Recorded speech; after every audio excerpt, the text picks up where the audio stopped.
low vision, or have another print disability which makes reading, holding a book, or turning a page difficult or impossible. The content is copyrighted by the respective publishers. For more information, please visit us on the web at nfradioreading.org.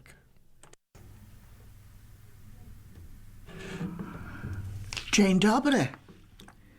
This is Joanne Yanitsky, and for the next hour, I'll be reading from the May 28th, 2026 issue of the Am-Pol Eagle on the Niagara Frontier Radio Reading Service. I hope everyone is well. Gardeners, I know, are very happy, except for the lawn mowing.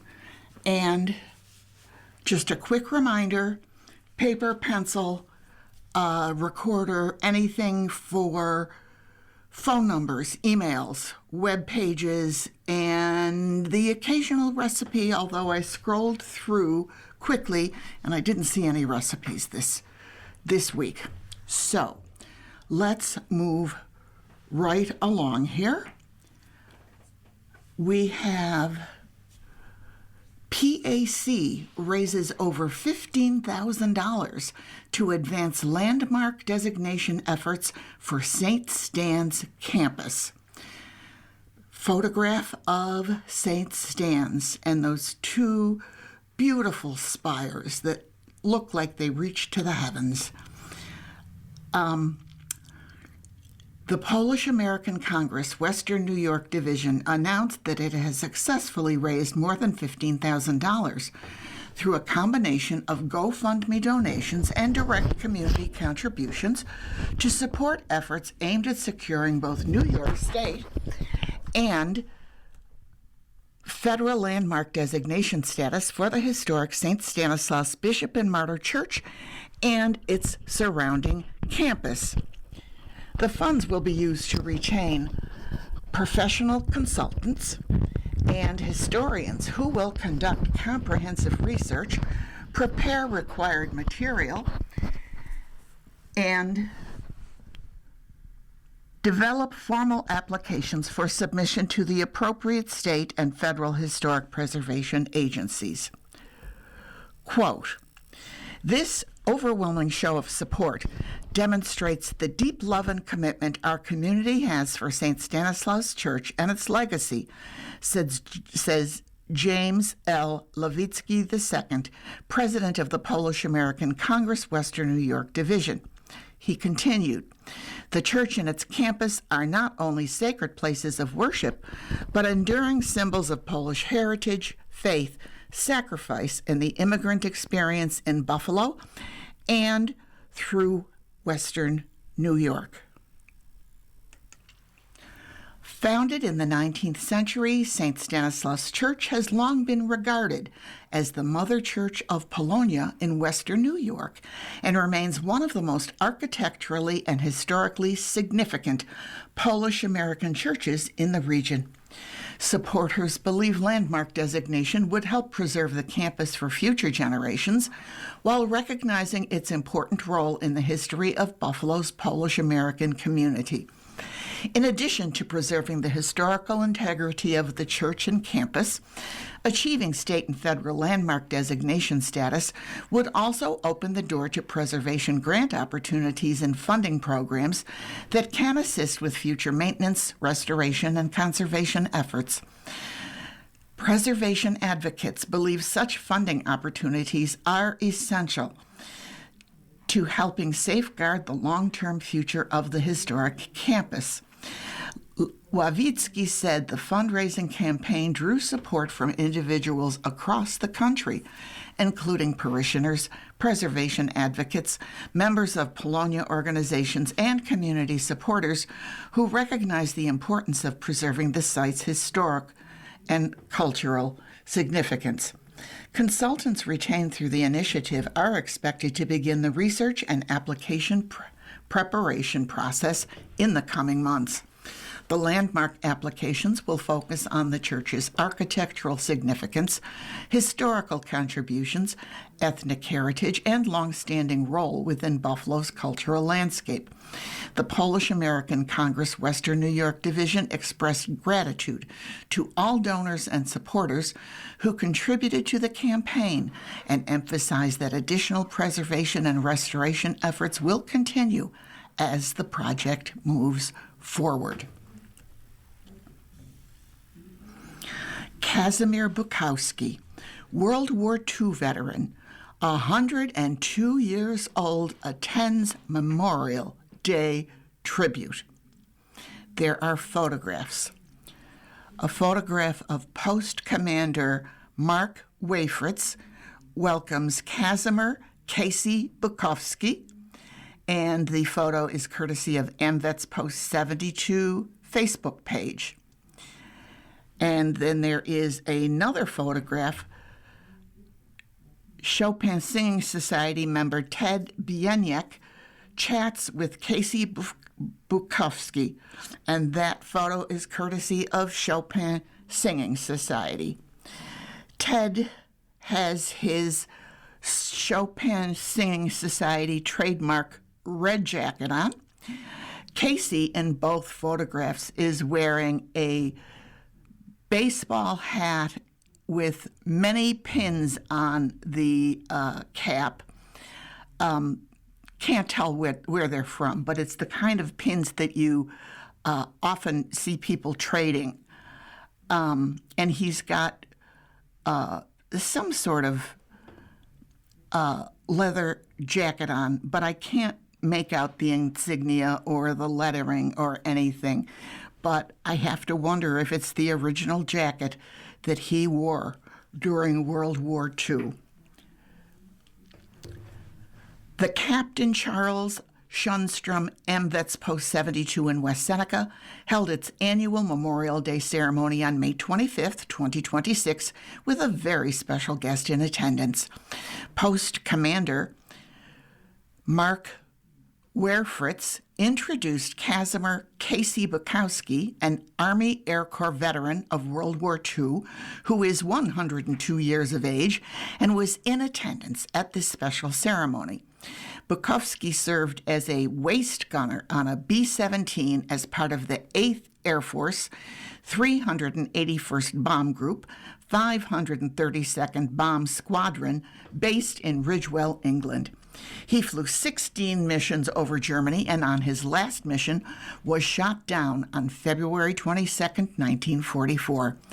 Captured, he was a prisoner of war for 14 months at Stalag Luft 6 and later moved to Stalag Luft 4, a notorious Nazi World War II prisoner of war camp for Allied airmen located in what is now Tyczowo, Poland. As the Russians advanced, the Germans evacuated the prisoners to avoid Allied liberations beginning in February of 1945. The Long March, an 82-day death march, ended when prisoners were finally liberated by General George Patton's army after traveling hundreds of miles. The ceremony also included the presentation of colors, with the Chopin Singing Society leading the national anthem, presentation of flags in the Memorial Garden, prayer offering, and a commemoration of those who made the ultimate sacrifice for their country with the playing of taps. The ceremony concluded with Amazing Grace on bagpipes and the Chopin Singing Society offering God Bless America under the direction of Dr. Brad Wingert. Many in attendance greeted Bukowski, thanking him for his service. He graciously greeted and chatted with guests, later participated in the luncheon provided by the Post, and then stayed to enjoy the music of Creek Bend Band, an award-winning Buffalo-based bluegrass band playing on the newly renovated patio of Post 72. Well, I wish Casey Bukowski well. I can't say Stolat because he's past 100 years. I'm not sure. I never learned what to say after that because people, you hope they lived that long, but certainly they didn't back in the day. Well, whatever it is, we wish him well. Vrazen Park, rededicated in Sloan. Photographs. A photograph of Assemblyman Patrick Hludzinski with Captain Gerald Vrazen's son, Ronald. They're standing under a large tent or canopy in front of a podium. There's also a photograph of the dedication. It's not a plaque. It's actually text and photographed that's framed in rustic, what do you call those things that you post fences on? I can't think of it, but that's what it is, and it looks very professionally done. The rededication ceremony of Vrazen Park in the village of Sloan was held May 23, 2026. Decades ago, the park was named after Sloan native Captain Gerald Vrazen, who was killed in combat in Vietnam in 1969 during his second tour of duty. Eyewitness accounts confirmed his heroic actions in battle saved countless lives. Captain Vrazen's service was honored with the Silver Star, Bronze Star, and Purple Heart.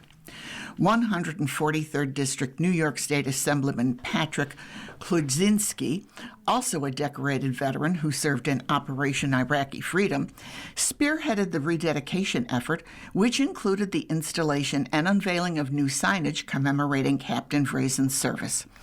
Attending the event were Captain Vrazen's son Ronald and representatives of local veterans organizations.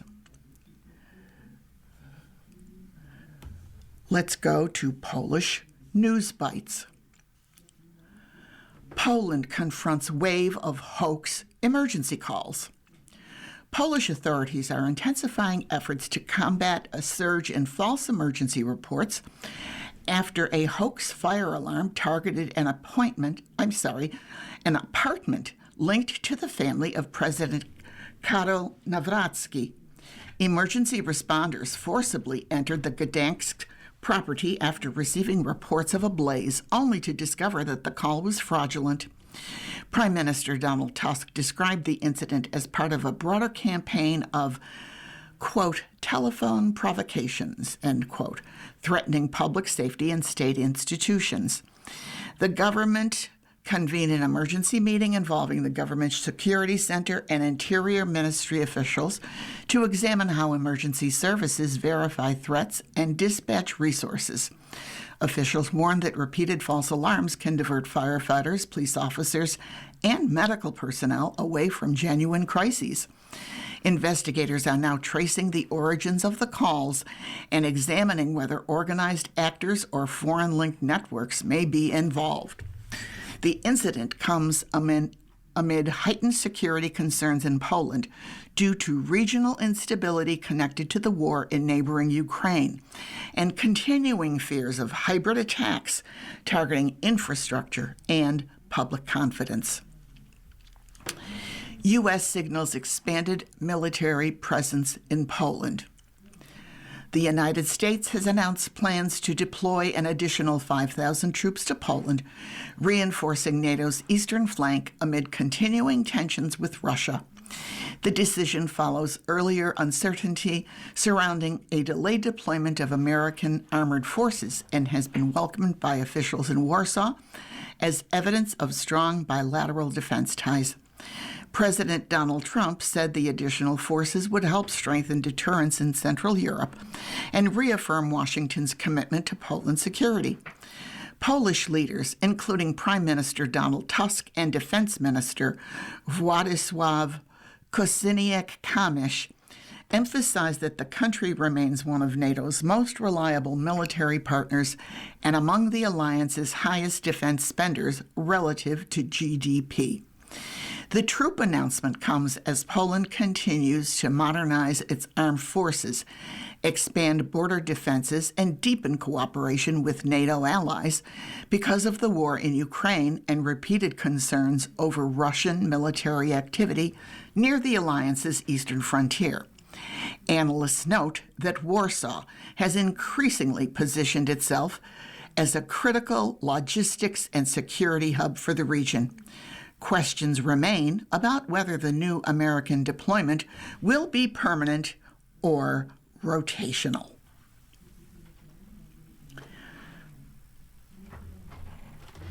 We're going to go to an editorial, and certainly it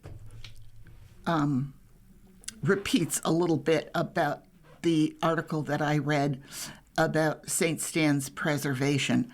However, I think it's a message, a bigger message about planning, and that's right in the title of the editorial. Planning pays off. Planning and collaboration are two essential pillars of success in every field of life. Whether in schools, businesses, governments, or families, achievements become more meaningful and effective when people work together with a clear plan. Without planning, efforts may become disorganized and resources may be wasted.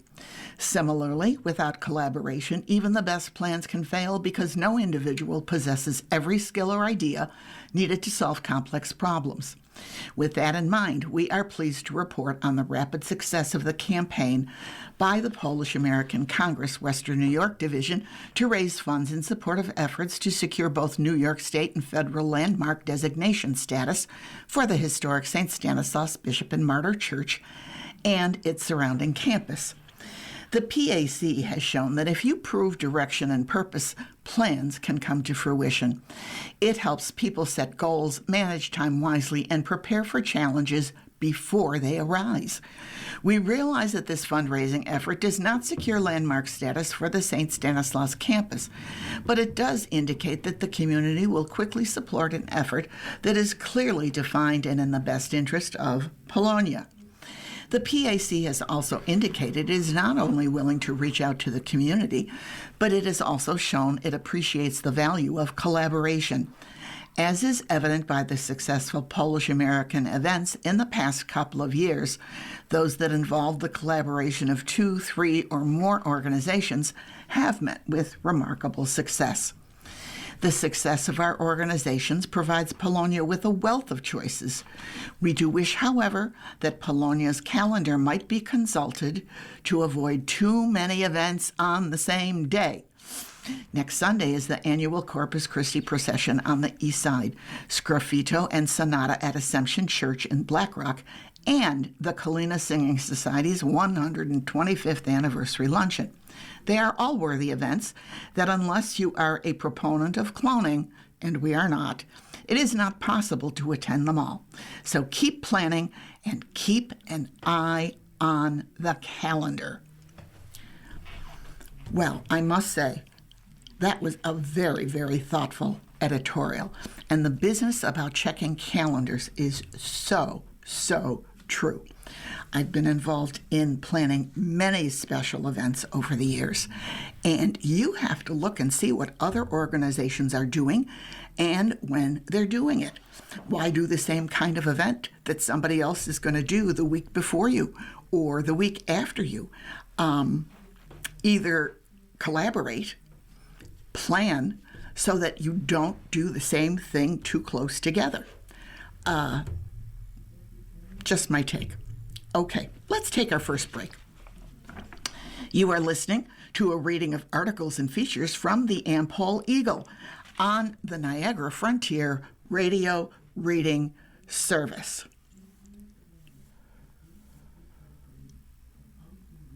Sonata and Sgraffito provides young musicians an opportunity to dazzle.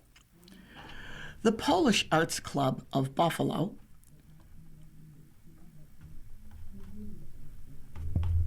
The Polish Arts Club of Buffalo proudly presents a special showcase featuring the exceptional talents of 7 outstanding young musicians. President Robert Franczkowiak said, quote, "Prepare to be dazzled by these rising stars as they bring a magnificent repertoire to life in one of Buffalo's most historic settings," end quote. The performance will take place on Sunday, June 7th at 2:30 p.m. at Assumption Church, 435 Amherst Street in Buffalo, New York. The concert is free and open to the public. Donations greatly appreciated. Reception following the concert. The concert program will treat audiences to a diverse and energetic program with pianist Roman Hermach. This 14-year-old's commitment to music earned him numerous accolades, including winning the esteemed Elena Cobb Star Prize Festival, where he had the honor of performing at the renowned Royal Albert Hall in London, England, alongside an orchestra. He has used his musical ability to raise thousands of dollars for orphans in Ukraine. Singer Daria Gutman, age 15, a young vocalist, sang as part of the Detroit Youth Opera Chorus, Park School Players, and Temple Beth Zion's Sweet Singers of Buffalo. Daria is honing her vocal and dramatic skills at Interlochen, collaborating with world-class faculty and artists, including the 2026 Imagine 250 tour with Yo-Yo Ma and Wynton Marsalis, and recording with Rena Esmail's Terra Infirma. Alicia Govindaraj, age 14, is a talented young violinist associated with the Eastman Community Music School. She has been featured as a young artist performing at local venues, including the Amherst Chamber Ensembles and the 2025 Winter Gala, often collaborating with fellow young artists Aria Konekjes, age 15, pianist. Violinists Marguerite Havrilzak, age 12, and Daniel Havrilzak, age 14, will open the program with a varied selection of short musical pieces accompanied on the piano by their mother, Christine Havrilchak. Trombonist Charles Radomski, age 20, winner of the 2025 Polish Arts Club Scholarship, will complete the program with his performance of Cello Sonata in G minor, Opus 19, 3, Andante by Sergei Rachmaninoff, accompanied by pianist Ivan Dochenko. The Church of the Assumption of the Blessed Virgin Mary in Buffalo features some of the most complex and unique sgraffito murals in the United States. Created in 1960s, these stunning wall panels were masterfully crafted by renowned Polish sgraffito artists Józef Slawiński and Michael Baranowski. They depict 5 scenes from the life of the Blessed Mother, along with 7 liturgical symbols. Sgraffito is an ancient Etruscan technique. Artists apply multiple distinct layers of pigmented plaster or cement to a wall. While the layers are still wet, they are meticulously scraped away to reveal contrasting colors underneath, creating dimensional and deeply textured images. The work must be completed within 48 hours. To the best of our knowledge, Slawiński's technique has not been duplicated in the United States. The Polish Arts Club of Buffalo, founded in 1945, is a nonprofit organization devoted to the study, promotion, and enjoyment of Polish and Polish-American history and culture. New members are welcome. Visit webpage www.polishartsclubofbuffalo.org.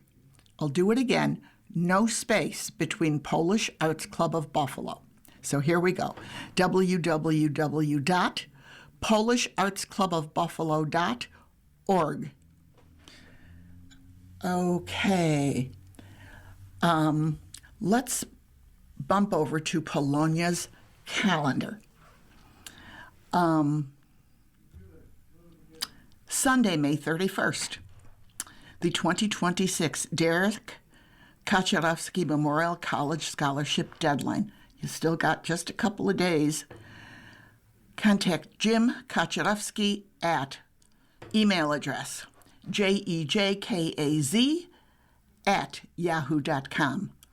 Again, jejkaz@yahoo.com, or phone number 716-864-4642. Again, 716-864-4642. June 7th, Sunday, Kalina Singing Society Luncheon celebrating its 125th anniversary. It's at the Creekside Banquet Hall on Union Road, 1 p.m. Tickets are $70. For tickets, call Caroline Norberg. Phone number 716-867-3161. Again, 716-867-3161. Sunday, June 7th, Corpus Christi Procession, East Buffalo Family of Parishes, afternoon Mass at St. Stanislaus Church, Buffalo. To Corpus Christi Church, stopping at 4 outdoor altars, reception in the Sears Street Social Center following Mass at Corpus Christi. So it appears there's going to be a noon Mass at St. Stanislaus Church. You can attend or not. After the Mass is when the procession starts. And the procession then goes all the way to Corpus Christi Church. And in between, it stops at 4 outdoor altars. And at Corpus Christi Church is the luncheon or reception. My bad, reception. I'm sure they'll have good munchies. Thursday, June 11th, Polish Genealogy Society of New York State meeting. Publishing a Family History, The Process and the Details by Jerome J. Biedny at Erie 1 Bosse's, 355 Harlem Road, West Seneca, 7 to 9 p.m. And you know, I always remind you that Erie 1 Bosse's is right across from that big SPCA on Harlem Road, the one you can see from the thruway. Saturday, June 13th, New Orleans Jazz Mass. Concert is at 4:45 p.m. and the Mass is at 5:30 p.m. at St. Adalbert's Basilica, 212 Stanislaus Street in Buffalo, New York. Music by the Brass Machine with vocalist Lindsay Holland. Sunday, June 14th, Pipe Organ Guild Concert, Holy Mother of the Rosary Cathedral, PNCC, 6298 Broadway in Lancaster, New York, featuring 6 musicians, including music for organ, organ and flute, and organ and oboe. Starts at 3 p.m., a festive reception to follow. Free. Sunday, June 14th, the 108th annual pilgrimage to Niagara-on-the-Lake Military Cemetery of Holler's Recruits. That's at noon. Wednesday, June 24th, Polish American Congress, Western New York Division General Membership Meeting, 7 to 9 p.m. It's at the Buffalo Airport Hotel, 4600 Genesee Street in Cheektowaga, New York. That pretty much takes care of June. Although I have a feeling there will be the occasional addition as we continue to read through the Am-Pol Eagle during the month of June. So get your announcements, community announcements, church announcements, whatever it is, into the Am-Pol Eagle. And it says here, send your Polish American event info. You can email, and it's an email address, editor@ampoleagle.com with the who, what, where, and when of your Pol Am event for Polonia's calendar. I can remember learning about who, what, where, and when. I think it was back in the 4th grade where we were talking about newspapers, and certainly at a 4th grade level, but it was so basic. Who, what, where, and when. If you're missing any one of those, your message is not going to get through. Okay. We're going to jump to This Week in the History of Buffalo's Polonia by Carl L. Buckeye. And the following is a list of events that occurred during the week of May 28th to June 3rd. Unfortunately, these are not sorted by dates, so bear with me while I try and give them to you in chronological order. I think I can do it. May 29th, 1894. Bishop Ryan appoints Father John Pittas to serve as dean for the Polish churches in the Diocese of Buffalo. June 3rd, 1905, Archbishop Albin Simon begins an apostolic visit to the Polish Catholics of Buffalo. 12,000 of the faithful accompany the Archbishop on a procession from the Lackawanna train depot to the rectory of St. Stanislaus Church. May 29th, 1908, Helen Fleming Czachorski becomes the first woman of Polish descent to receive a law degree from the University of Buffalo Law School. She would eventually move to Chicago, where she served for 21 years as attorney for the Polish Women's Alliance of America. June 3rd, 1917, founding of St. John Gualbert Parish on property near the boundary of Buffalo and Cheektowaga. 1929, the Felician Sisters, May 30th, 1929, the Felician Sisters dedicate the chapel of their new provincial headquarters on Dote Street near Pine Ridge Road. 1944, May 28th, 1944. 3,174 delegates from 26 states attend the opening session of a convention at Buffalo Memorial Auditorium to organize the Polish-American Congress. Don't you remember the Odd? Everyone has members of the Odd, even if they're not good ones. Losing Sabres games, the French Connection, the occasional concert, all kinds of stuff. Okay, I believe this is the last one. June 2nd, 1975, the Chopin Singing Society begins a triumphant concert tour of Poland. I'll bet those red jackets were blazing in the Polish sunshine. Okay, this is an article, this is Basha's Corner by Basha Szydlowski. And I'm going to pick around a little bit because it looks like there are a couple different topics that are addressed in this one post. So, landmark journey. Try a day trip to New Rochelle, to the Thomas Paine Cottage.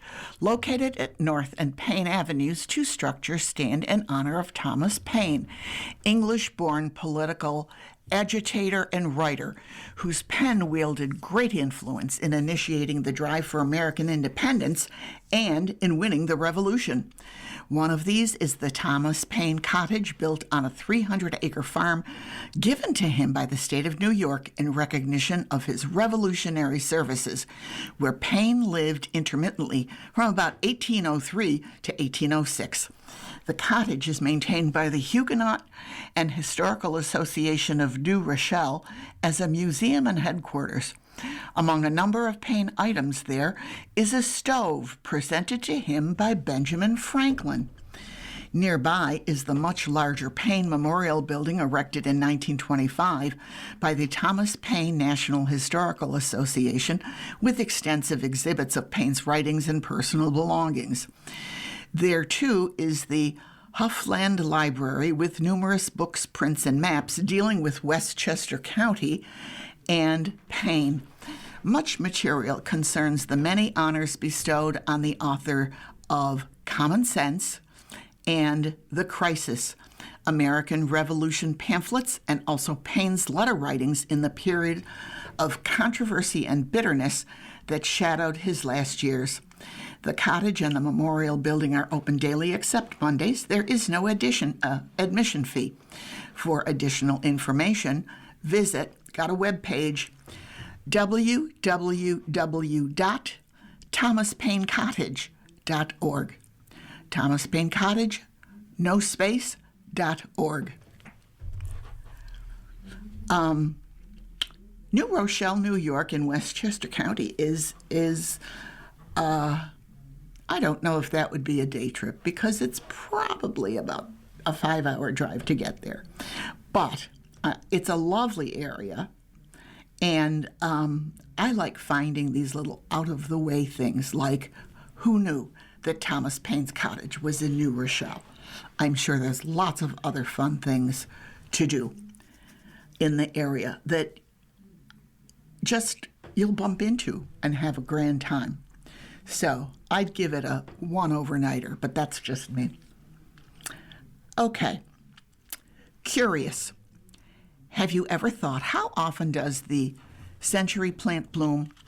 This striking Agave Americana plant is both a favorite ornamental throughout the Southwest and, in much of Mexico, a valued beverage crop.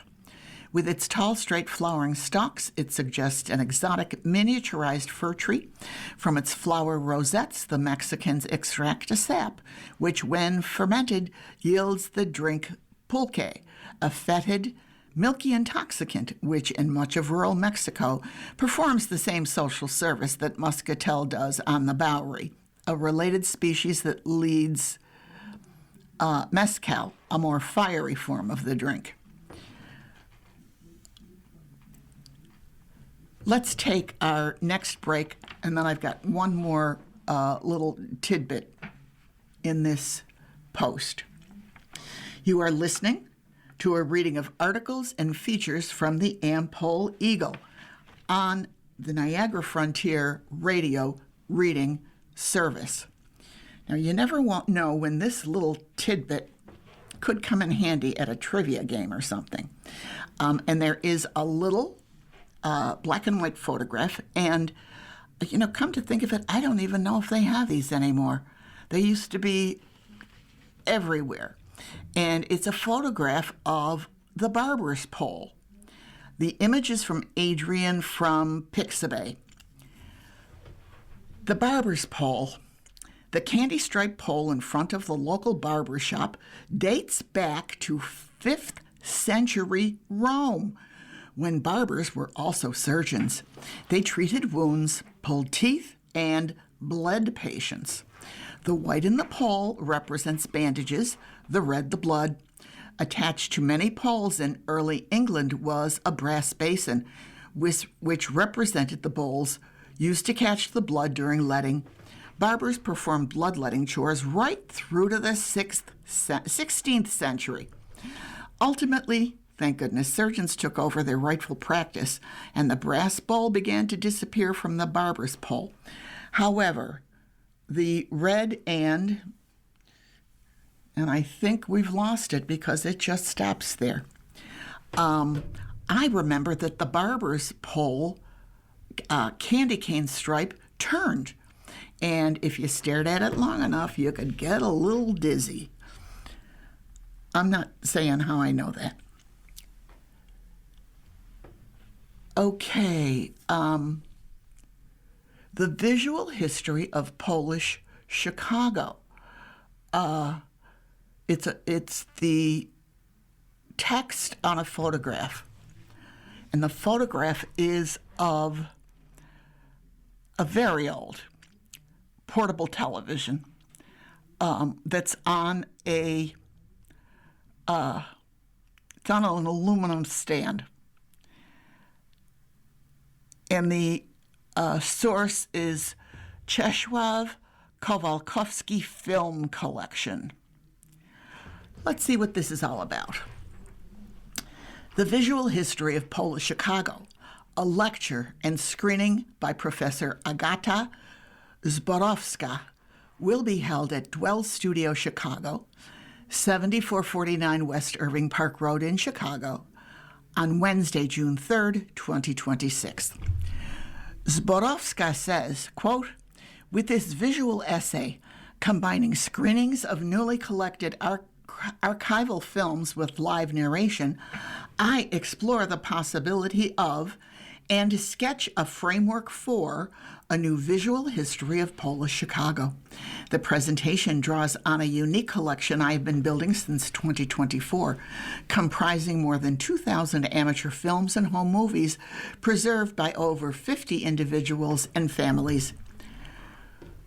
She continues, I invite the audience to reflect on what these overlooked and underestimated sources reveal about the history of Chicago, Polonia, and the ways generations of the Polish diaspora imagined themselves, negotiated belongings, and staged visibility and maintained ties to the homeland. At the same time, I discuss how this distinctly Polish-American case study can contribute to broader understandings of diasporic identity, visual culture, and the social life of images. End quote. The lecture will be followed by a reception. The event is free and open to the public. Spodowska is a Marie Skłodowska-Curie Global Fellow at the University of Chicago and KU Leuven, Belgium, and an assistant professor at the University of Warsaw. As a Chicago Film Archives scholar in residence, she works with Chicago's Polish diaspora to build and preserve a large-scale collection of amateur films and home movies documenting Polish-American life in the 20th century. I hope that they're going to videotape that, her lecture, and that it will be available to the public, maybe on YouTube or Facebook page or something like that, because that's got to be just fascinating. And I know, certainly Buffalo is a much smaller city than Chicago, Illinois, but I'll bet if you were to watch some of those videos, you would see so many parallels in the Polish family home movies back in the day. Okay, we're at Tom Tadapachki's Polonia press box. Gronkowski entering Polish Sports Hall of Fame. This is part one. There is a nice professional headshot of Rob Gronkowski. We like to acknowledge him as a great football player, but we love to hate him whenever he played against the Bills. Just saying. Okay, with Rob Gronkowski's getting inducted into the National Polish-American Sports Hall of Fame, this is a good time to look at the career of the local native, who became perhaps the best tight end to ever play pro football. Here's his NFL career in a nutshell. Gronkowski played 9 seasons for the New England Patriots, then played his final 2 seasons for the Tampa Bay Buccaneers. During that time, he became a 4-time Super Bowl champion, a 5-time Pro Bowl selection, and a 4-time first-team All-Pro selection. He was also selected as a member of the NFL 2010's All-Decade team, as well as the NFL 100th Anniversary All-Time team. A combination of an outstanding receiver, devastating blocker, and inspirational teammate, Gronk has certainly left his mark as one of the sport's all-time greats. Gronkowski was born in Amherst, New York on May 14, 1989, and was raised in nearby Williamsville. Rob was guided in his athletic endeavors by a father who knew what he was talking about. Gordon Gronkowski Sr. played offensive guard for Syracuse University football in the 1970s and passed on an offer to play in the Canadian Football League to enter business. In 1990, Gordy opened G&G Fitness, a fitness equipment company, with older brother Glenn. Gordy had 5 sons, all of whom played sports at a high level. The oldest was Gordon Jr., born in 1983, who played professional baseball with the Los Angeles Angels organization. Next came Dan, who played college football for Maryland and then was drafted by Detroit as a tight end. Chris played football for Maryland and Arizona and in the NFL with Dallas. Next came Rob. Youngest son Glenn, or Goose, played for Kansas State as well as the Buffalo Bills. In Growing Up Gronk, a family story of raising champions, Rob's father explained how he prepared his 5 sons. For example, he didn't let the boys play organized football until they reached 8th grade.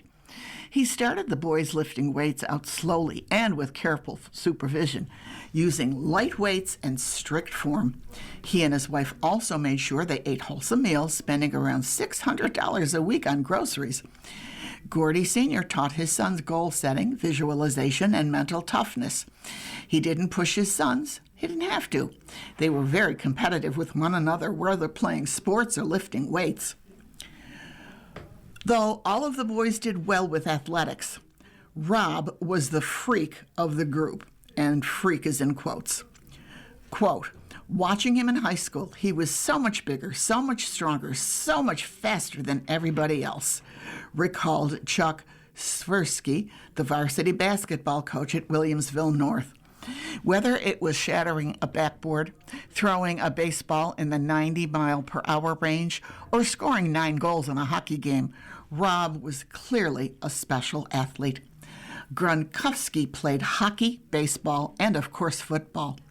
As a junior playing football at Williamsville North, he recorded 36 receptions for 648 yards and 7 touchdowns on offense, and 73 tackles and 6 sacks on defense.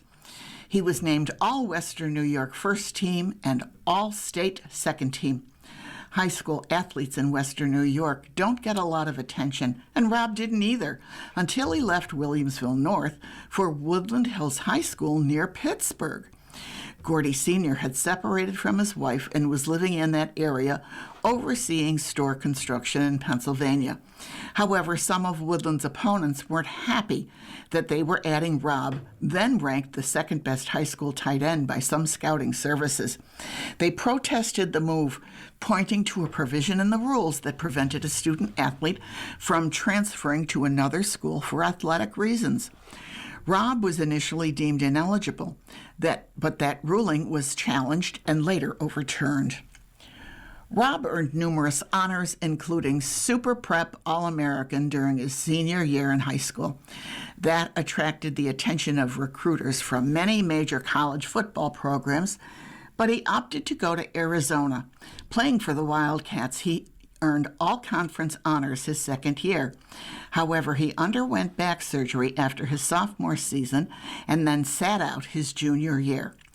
Rob decided to enter the NFL draft before his senior season and had a strong pre-draft workout. He was considered a top talent, but some teams had concerns about his recovery from that back surgery. As a result, Rob wasn't selected in the first round in 2010, and Buffalo fans hoped that the Bills would draft him with its early second-round pick, which was 41st overall. However, the Bills instead chose defensive lineman Terrell Troop with that selection. Meanwhile, New England, knowing that Baltimore was waiting to grab Rob with the 43rd pick, traded up to get the 42nd pick and draft Gronkowski. As it turned out, Troop was unable to play much for Buffalo, ironically because of back problems, and was later released. In the meantime, Gronkowski quickly turned into a pro football star with Buffalo's hated rival, the New England Patriots. Okay, so that's going to be continued next week. Stay tuned. I'm looking forward to finding out that, although we'll certainly hear and get lots of statistics about all those Buffalo losses to the New England Patriots and Tom Brady and Bill Belichick, and I wonder if I can skip over that. No, I'm not allowed. Okay, moving right along. This one I think is really interesting. There are a bunch of color photographs, and I'm going to give you the title of the article first. Ancient game boards found in Libyan ruins point to shepherds' pastimes. Interesting. So Zofia Kowarska documents game boards found on the walls of the Western Basilica in Ptolemais. There's another photograph of a board carved into a stone block in the eastern part of the city, and that photograph was taken by Zofia. There's a photograph of her. She's got a map in one hand and looks like drawings or a compass in another. And the caption reads, she searches for boards, referring to the game boards. And then there is a photograph of two gentlemen, and it says, Tolmeta residents Ismail and Hassan demonstrate different variations of the game of Siga on a handmade cardboard board. Then another photograph, apparently shepherds. It appears they're residents dressed in traditional costumes. This is what shepherds playing Siza may have once looked like. Ptolemite residents dressed in traditional costumes play a game on the walls of the cistern square in Ptolemais. And then lastly, a board carved into stone block found in the eastern part of the city. And it's just dumped in there with other stones and rocks.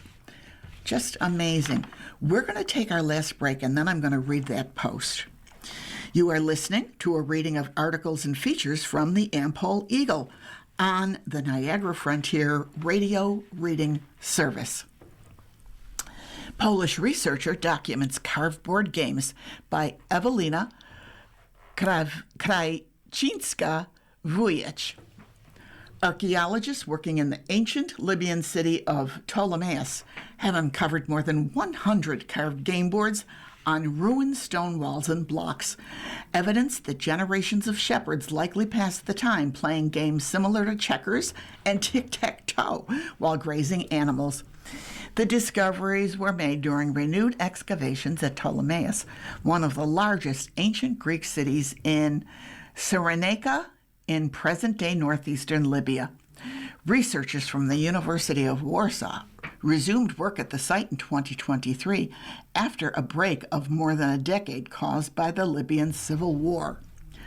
Quote, over the centuries, shepherds were racked their brains on them, spending their animal grazing time playing games resembling checkers or tic-tac-toe.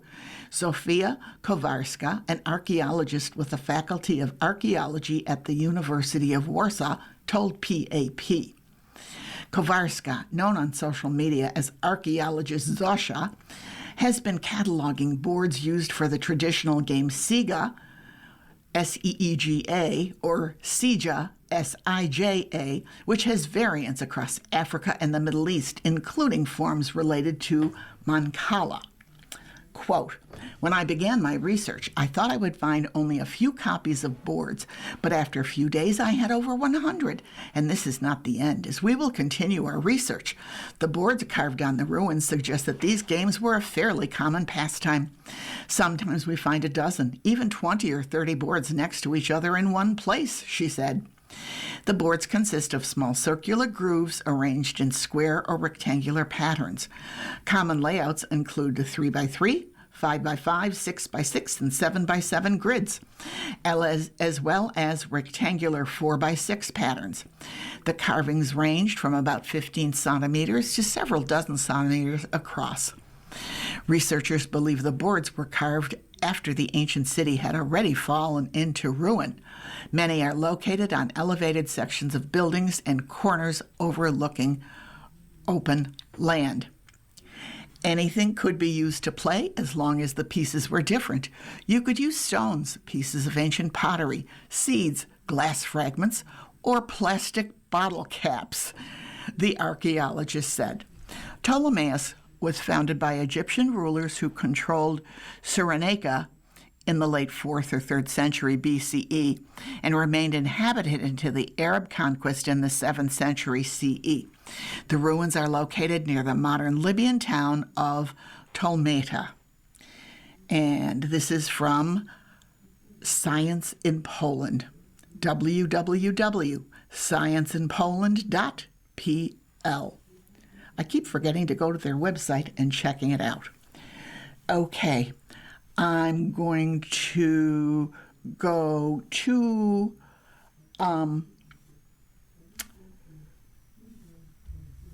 the garden article, Polonia's Gardens, by Renia Senko-Hanchak. I have a feeling if gardeners are listening that they've faced this pest problem. Now, the photos are by Mike Hanchak, and I have to say he did a great job. I think I'm going to give you the title and then tell you about the photographs. Okay. The title is Pesky Squirrels. There's a photograph of a squirrel eating a nut or a seed of some sort, and he's eating it while he sits in a flower pot. And then same squirrel, I'm going to guess after he's finished, because he's not eating anything, and he's out of the pot, just sitting alongside it, digesting his treat. Let's see what Renia Senko-Hanchak has to say here. How can something so cute be so destructive?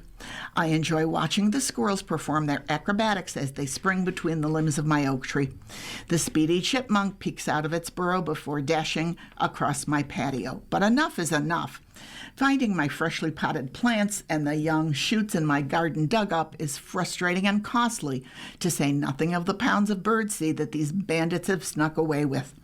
How does one deal with these challenging garden critters? Here are some do's and don'ts. Barriers are very effective.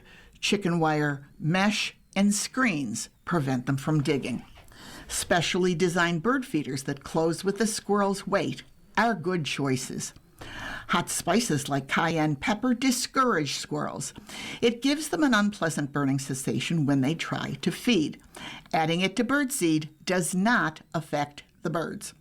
Squirrels are repulsed by the natural odors from marigold, mint, and alliums. Peppermint oil-soaked cotton balls can be tucked into the base of potted plants. Coffee grounds sprinkled around plants are a deterrent. Don't scatter mothballs around your plants. It contaminates the soil and poisons pets and wildlife. Scarecrows and plastic owls are not effective. The following is a recipe for hot pepper repellent. 1 gallon of water, 2 tablespoons of cayenne pepper or hot sauce, 1 teaspoon of mild dish soap. That helps the mixture stick to the leaves. Spray liberally, reapply every few days and definitely after rain. Cayenne spice in powder form can also be sprinkled around the base of plants. Reapply often. Please share with our readers any advice you may have on dealing with pesky squirrels.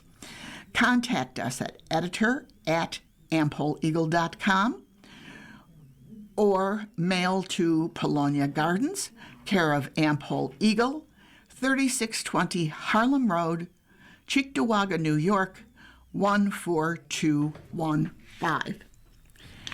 That's going to wrap it up. You've been listening to a reading of articles and features from the May 28th issue of the Am-Pol Eagle. We read from the Am-Pol Eagle every Saturday at 3 p.m. Your reader has been Joanne Yanitsky. Thank you for listening. Do widzenia. Coming up next in the Niagara Frontier Radio Reading Service, we have the Island Dispatch. Following that, at 5 o'clock is the Lockport Union Southern Journal, and at 6 o'clock, we have the Jamestown Post-Journal. Stay with us for these readings and more. If you're listening to this publication online, you're probably using our website, a podcast player like Spotify or iTunes, a streaming service like Siro, or a smart speaker. Did you know that we now have a dedicated app that can be downloaded to any mobile device, like a smartphone or tablet, for free? App users can conveniently access our live stream and any episode of our podcast easier than ever. To download the app, just type NFRRS in the search window in the Apple App Store or in the Google Play Store. Contact us anytime if you have any questions by calling 716-821-5555, extension 5. Thank you.